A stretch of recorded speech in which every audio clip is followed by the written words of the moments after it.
السلام عليكم ورحمة الله وبركاته طلاب الثالث. اليوم إن شاء الله راح ناخذ تمارين تأكد من فهمك حسب تكييف المنهج صفحة 36 اللي هي بالفصل الثاني الدرس الأول. احنا شرحنا فيديو على مخطط للموضوع وبعدين شرحنا الأمثلة، وهسه إن شاء الله راح ناخذ تأكد من فهمك. هنا طلاب جايب لنا السؤال قايل جد ناتج ضرب مقدار جبري كل منهما من حدين، يعني الموضوع هنا ما بي 3 حدود، لازم الموضوع يتكون بس من حدين. فخلينا نشوف أي طريقة اللي هي من حدين، ولو احنا ما محتاجين السؤال طلاب، بس خلينا نشوف. طلاب السؤال الأول هنا، يعني إذا تلاحظون هاي هنا التمارين بس كتبناها، هاي التمارين هنا طلاب. هذا أول تمرين راح نحله إن شاء الله. نقول الإكس طلاب تشبه الإكس، والحد الثاني يشبه الحد الثاني، وزائد وناقص، فراح نسمي الموضوع فرق بين مربعين. يعني شنو فرق بين مربعين؟ يعني راح أضرب الإكس في الإكس، هاي إكس في إكس، وراح أضرب 3 في 3، هاي إكس في إكس، والموجب في السالب سالب 3 في 3، هاي 3 في 3، إكس في إكس إكس تربيع ناقص 3 في 3 9. تقدرون طلاب تاخذون هاي الطريقة وتشتغلونها هنا على صفحة، يعني صراحة يعني هي يصير عادي، وبعدين تقولون هاي جاية من إكس تربيع وهاي جاية من 9، وتاخذون هذا الحل وتحطونه هنا هيجي. بس الأفضل يعني كمدرسة أنصحكم إنه يكون حلو من تفكرون هنا، بس يعني كتفكير على صفحة عادي. إذا صار عندنا حل معين إنه فرق مربعين، يعني شنو كلمة فرق؟ هاي مربعين، هذا مربع وهذا مربع، على هذا الأساس. شوف السؤال اللي بعده. السؤال اللي بعده ده يقول لك تربيع، يعني كلمة مربع حدانية. إذا أنتوا شايفين المخطط ويمكم حافظين، طبعا لازم تحفظوه. فمربع حدانية شو يقول؟ يقول هذا التربيع راح يجي مرة فوق الجذر 7، هاي جذر 7 فوقها تربيع، وبعدين راح يجي فوق الاتش، اجا فوق الاتش، هاي اجا فوق الاتش تربيع. هنا دائما زائد، هنا إشارة الموضوع نحطها اللي هي ناقص. بعدين نقول ناخذ الاثنين هاي ويا كل قوس، فراح أقول له الاثنين ويا الحد الأول 7 ويا الحد الثاني اتش. طبعا الحد الزائد والناقص، فأقول له جذر 7 إذا مرتين، يعني جذر 7 في جذر 7. هاي طلاب أخذتها وحليتها هنا، فمن كل جذرين تطلع لي وحدة، فطلعت 7 وحدة بس. هنا 2 في جذر 7 الأوسط، 2 في جذر 7 في اتش. إذا تباعون إحنا كاتبين ملاحظة من سوينا الفصل كله، تمولي خطط على الفصل كله، قلنا إذا عندنا ضرب رقم بحرف بجذر، يعني أو أي طريقة عادي، المهم الرقم والحرف والجذر، أو جذر وحرف رقم عادي. الترتيب لازم يكون أول شيء الرقم، وبعدين الرقم اللي بيه جذر، وبعدين الحرف، يعني لازم دائما يكون الترتيب مالتهن هذا. زين، هسه راح نحله. بما انه ما ينضربن فراح نقول له اول شيء ننزل الرقم، وبعدين الرقم اللي فوقه جذر، وبعدين الاتش زائد اتش في اتش. يعني اذا اخذت الاتش هاي واشتغلتها هنا، فراح اقول له اتش في اتش تساوي لي اتش تربيع. زين، فراح نكتب هنا اتش تربيع. طلاب خلص الحل، يعني هذا بس تسوون القوسين الأطراف تربيعية والبطن تضربها في 2 يخلص الموضوع. الجواب شو يقول لك؟ يقول لك أنت عندك زت الحد الأول، والحد الأول زت جذر 5 جذر 5 زائد وناقص. إذا هذا راح نسميه الموضوع فرق بين مربعين. زين، يعني شنو؟ يعني الأول في الأول، يعني زت في زت موجب في السالب، الموجب في السالب طلاب، فراح نقول له سالب. جذر 5، في جذر 5 نكتبها، جذر 5 نضرب الثاني في الثاني، جذر 5 في جذر 5 زد في زد، زد مرتين اجت، فنقول زد تربيع ناقص من كل جذرين متشابهات تطلع لنا 5 وحدة بس، نقول له هذا الحل اللي طلع عنا. زين، هسه نشوف السؤال الرابع اللي هو هنا وصل طلاب. زين، فنحله ونشوف متشابهات، عندنا في بفي بس زائد بزائد، اذا هذا الموضوع اكيد توزيع. التوزيع اول شي لازم نوزع، فالجذر الفي في الفي نكتبها هاي في في في، بعدين الفي في زائد 1، هاي الفي في زائد 1، بعدين الزائد 5 راح ناخذ ويا من؟ ويا الفي، فنقول له موجب 5 في الفي، اللي عليه إشارة ناخذه هو وإشارته. هنا عليه إشارة، الخمسة عليه إشارة والواحد عليه إشارة، فأقول له هاي 5 عليها إشارة، في موجب 1 هم عليه إشارة.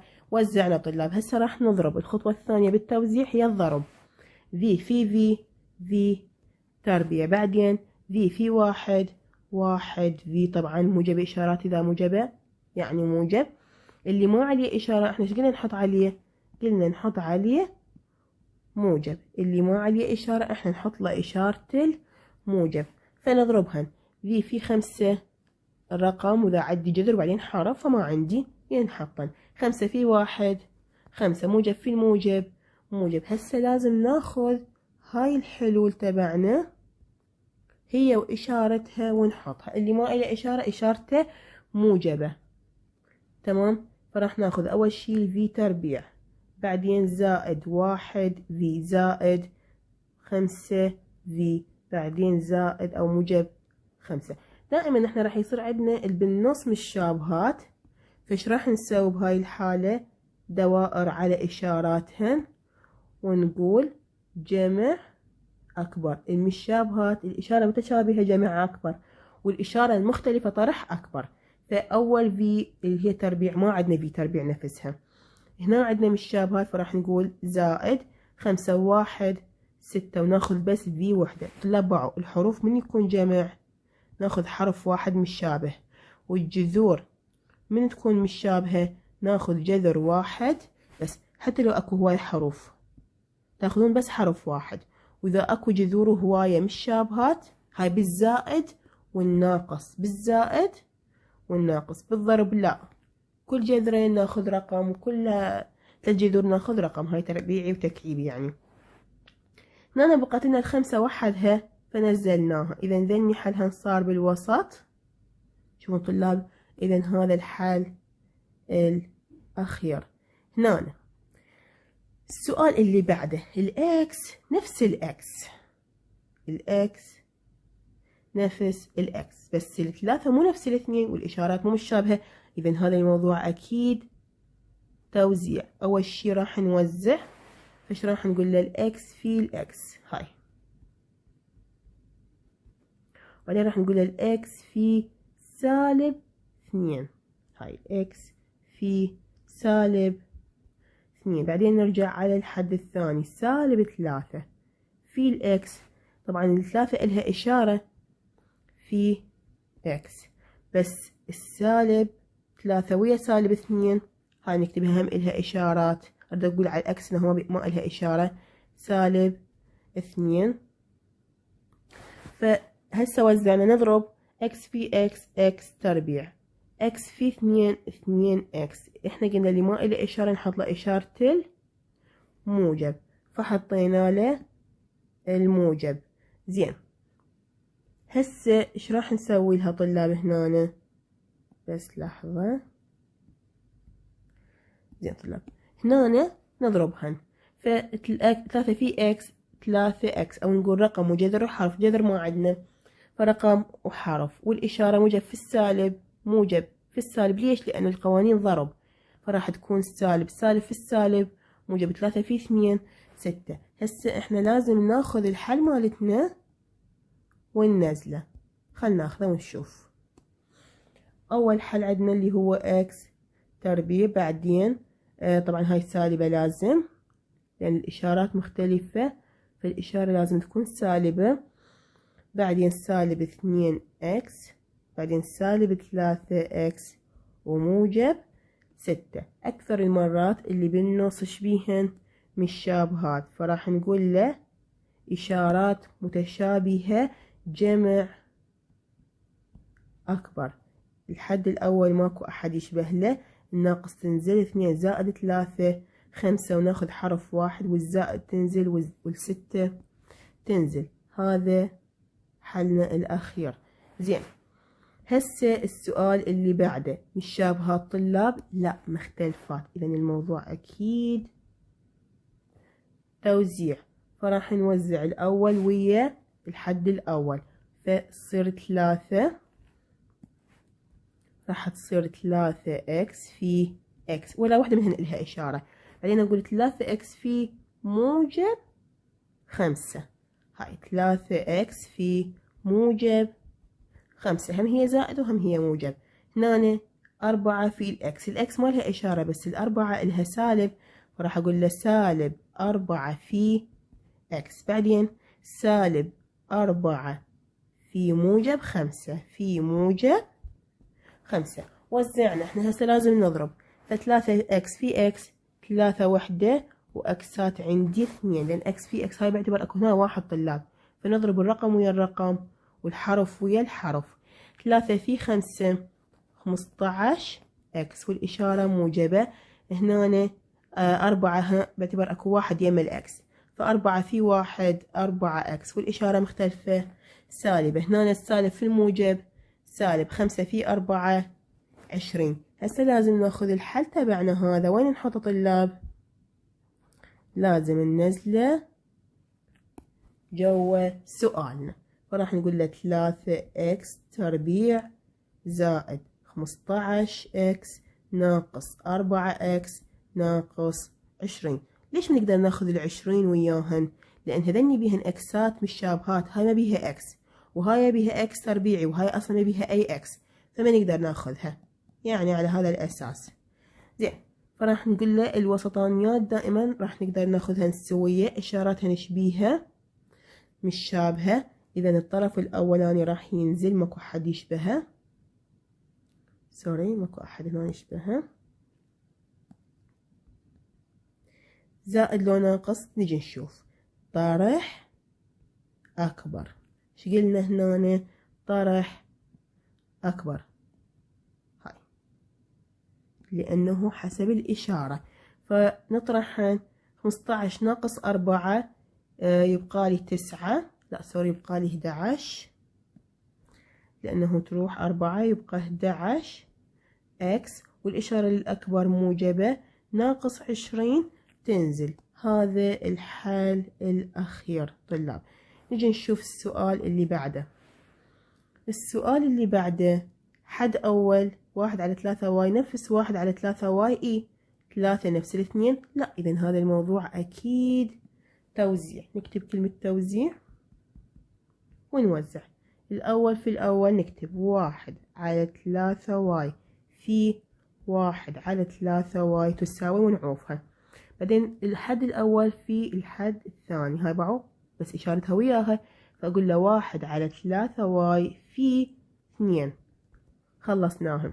هسه راح ناخذ موجب 3 في الكسر في الحد الأول، فنقول له موجب 3 في 1 على 3 واي. بعدين موجب 3 في موجب 2، موجب 3 في موجب 2. زين، هسه ايش راح نسوي؟ وزعناهن، هسه لازم نضربهن. خلينا نجي نضرب. بما ان الموضوع ضرب فلازم اكو كسور وهيجي، فالواحد في الواحد 1، 3 في 3 9، واي في واي واي تربيع. ننزلها لي قدام 1 على 9 واي تربيع. نجي هنا بما انه انت الك كسر فهذا لازم اله كسر. ايش صار الكسر مالته؟ على 1. ايش صار كسر طلاب؟ على 1. زين، نضرب الفوق في الفوق 2 على 3 في 1 3، والواي تنزل الإشارات متشابهة موجبات، فنقول له موجب 2 على 3. وهاي إذا نريد ننزل الحل قبل هنا، يعني لا خلينا نمسحها حتى ما نخربط. هنا هذا إله كسر وهذا ما إله، فنحط له مقامه 1. نقول له اللي ما إله كسر فإحنا لازم نحط له كسر. نضرب الفوق ويا الفوق شقد 3. 1 في 3 3 على واي، بما انه مشابهات فنقول بيهن 1، يعني راح يطلع لي بس 1 واي. هنا يعني شوفوا طلاب، هنا صارت بيها اختصارات فيطلع لي الحل 1 واي. زين، هنا موجب في الموجب موجب، 2 في 3 6. خلصناهن. هسه احنا لازم ناخذ حلنا الجديد وننزله جوا. 1 على 9 واي تربيع، ماكو أحد يشبه لها أكيد مثل كل مرة، زائد 2 على 3 واي، زائد نقدر ناخذ هاي. طلاب نقدر ناخذها، ليش؟ لأن احنا عندنا كسر، أحسن ما نسوي توحيد مقامات وهاي، فراح ناخذها بدون ما نختصرها، يعني ما نختصرها لأنه عندنا فوق كسر. فش راح أقول له؟ أقول له ما أريد أختصر. شوفوا هاي شوية راح تفيدنا هنا بدون اختصار، ننزلها فراح تصير 3 على 3 واي، بعد زائد 6. احنا دائما نقول بالنص مشابهات، فالأطراف تنزل، نزلت 6 ونزلت الحد الأول، ذني مشابهات فنقول المقامات متشابهة. طلاب إذا المقامات متشابهة ناخذ مقام 1، وإذا الوايات متشابهة ناخذ واي وحدة. فالمقامات متشابهة ناخذ 3 وحدة، والوايات متشابهة ناخذ واي وحدة. 2 زائد 3 5. وهذا الحل الأخير. طبعا لو باقين على الاختصار تبعنا مالت 1 واي، يعني 1 واي، فراح نضطر نوحد المقامات، المقام الجديد على هالقيد والمقام الجديد تقسيم القديم في البسط، يعني تصير سالفة طويلة انتو بغنى عنها. هنا طلاب ايش اخذنا؟ الفكرة الأخيرة ايش اخذنا بهذا الموضوع؟ اخذنا التوزيع من يكون عندنا قوس وفوقه تربيع، واخذنا من عندنا قوسين 1 زائد 1 ناقص، والأول يشبه الأول والثاني يشبه الثاني، تمام. وأخذنا هنا إذا عندي قوسين مختلفات ايش قلنا عليه؟ توزيع وفرق ومربع حدانية. أخذنا 3 طرق. هنا ايش راح يقول لي؟ السؤال اللي بعده يقول لي أريد ضرب جد ضرب مقدار جبري من حدين، هاي الحدين طلاب، في مقدار جبري من 3 حدود، من 3 حدود، يعني هاي بعض طلاب هذا حدين، هاي 3 حدين 3 حدين 3 حدين 3. هاي يعني انتوا عندكم هنا بالأمثلة مثلا شوفوا طلاب، هاي الثلاثية هم شو يسوونها؟ حد و3 حدود، فاعتبروه من ال3 حدود. احنا هنا لا نسوي ابو الغرف، الثلاثي دائما ايش راح نسوي؟ ابو الغرف. بس شفنا شلون صايره من حدين. شوف طلاب اني ما كتبت السؤال كامل هنا، اريدكم انتم تشوفونه. هسه السؤال الثامن هذا اني راح اكتب الطريقه هاي الثانيه، راح اجي اقول له واي في واي، واي تربيع، 2 في 2 4، صح لو لا؟ دائما هنا زائد، الزائد عكسها ناقص، اضربهن ذني الاثنين هنا، 2 في واي او واي في 2 2 واي. شوفون طلاب نفسه، هذا نفس هذا، يعني بالتمرين نفسه. يعني اني طالب اقدر اصلا اكتب الموضوع، شنو؟ اكتب الموضوع طلاب من عندي، يعني انتوا طلاب تقدرون انتوا تكتبون السؤال. هسه انا بس كتبت السؤال، يقول لي تعال جاوب عليه. نشوف، بس قبل لا نجاوب عليه خلينا نكمل الأسئلة كليتها. شوفوا طلاب السؤال 9، هذا السؤال 9 وهذا قدامكم أنا كتبت القسم الأول وعرفت القسم الثاني، هسه راح أشتغله. هسه القسم الثاني هذا أنا راح أكتبه. إيش راح أقول؟ 2 زائد في 2 زائد 2 في 2 4 زائد في زائد تربيع، يعني طرف الأول بالأول وطرف الأخير تربيعة بالأخير، يعني 4 في 4 16. خلصت أول مرحلة. هسه راح أضرب الباطن ذني كلهن أضربهن وأحطهن وين؟ بالباطن. بس خلينا نحط الإشارات. هنا زائد دائما، عكس الزائد هاي عكس الزائد ناقص. زين، فايش راح نسوي هسه؟ نقول كلتين نضربها، يعني 2 زائد في 4 يطلع لي 8 زائد. طلاب إذا تروحون على السؤال موجود هنا 4 زائد، شوفون 4 زائد ناقص 8 زائد 16. إذا إحنا كتبنا السؤال من عندنا. خلينا نجاوب هسه عليه. فايش راح نقول له؟ نقول له بما انه الحد الاول يشبه الاول والاخير نفس مربع الاخير وكليته نضربه ويطلع لنا بالباطن، اذا احنا نقدر ناخذ الحد الاوسط، ناخذ القوس الصغير ونضربه. نضرب الحد الاول 3 مرات غير 2 والاشارة نفسها الحد، بس ناخذ القوس الصغير. والاربعة نضربها 3 مرات. جوا الزائد زائد، 2 في 2 في 2 8 زائد في زائد في زائد 3 4 في 4 في 4 64. طلع لنا هذا الحل. نيجي نشوف السؤال اللي بعده. اني عرفته ناقص، عرفت السؤال طلاب ناقص. شوفوا السؤال ايش قد 10. هذا السؤال 10. كتبت القسم الاول، راح اعوف القسم الثاني نكتبه احنا سوية هسه ونشوف الفكرة مالته. لازم يطلع لي هذا. خلينا نفكر. في في في تربيع، جذر 3 في جذر 3 9 تكعيبي. عكس الناقص طلاب، هنا دائما قلنا زائد، عكس الناقص زائد. هاي الإشارة هنا تتغير لازم. زين، بعد شنو؟ نضربه كله ونحطه بالبطن، يعني في جذر 3 جذر 3 في تكعيبي. كتبته كليته طلاب. هذا نفس هذا سؤال 10 تماما نفسه طلاب.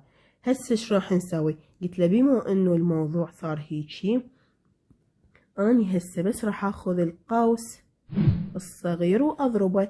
اكرر الفي 3 مرات وانزل الناقص واكرر جذر 3 مرات. بس انتبهوا، تربيعي وتكعيبي الموضوع؟ تكعيبي، لأن التربيعي طلاب يقول لك من كل 2 يطلع 1، لو اكو بعد وحدة تبقى تنزل.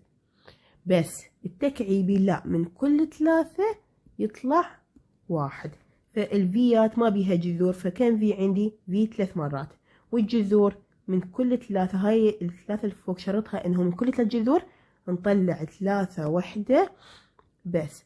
فصار عندنا هذا الحل.